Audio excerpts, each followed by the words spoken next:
হ্যাঁ বন্ধুরা, সকাল সকাল চলে আসলাম আমি আমার রান্নাঘরে।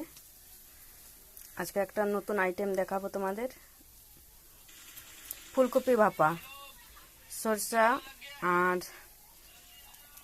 পোস্ত দিয়ে, লঙ্কা আর রসুন দিয়ে, চিংড়ি মাছ দিয়ে ফুলকপিটা ভাপা হবে। আর এই যে চিংড়ি মাছ মাথাগুলো ভাজা হবে, বাটা হবে রসুন পেঁয়াজ শুকনো লঙ্কা দিয়ে। আর লাল ছোকলা বাটা, তোমরা খেয়েছো কোনোদিনও জানি না। পেঁয়াজ রসুন আর শুকনো লঙ্কা দিয়ে লাল ছোকলাটা বাটা হবে।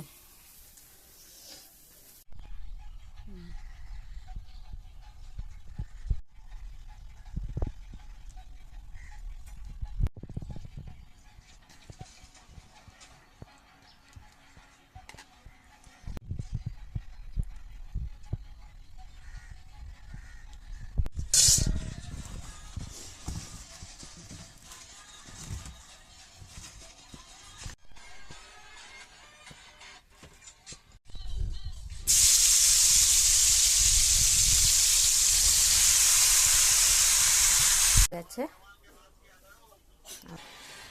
হ্যাঁ বন্ধুরা, আমার লাল চোকলা বাটা হয়ে গেছে। এই যে সর্ষের তেল দিয়ে এখন মাখা হবে।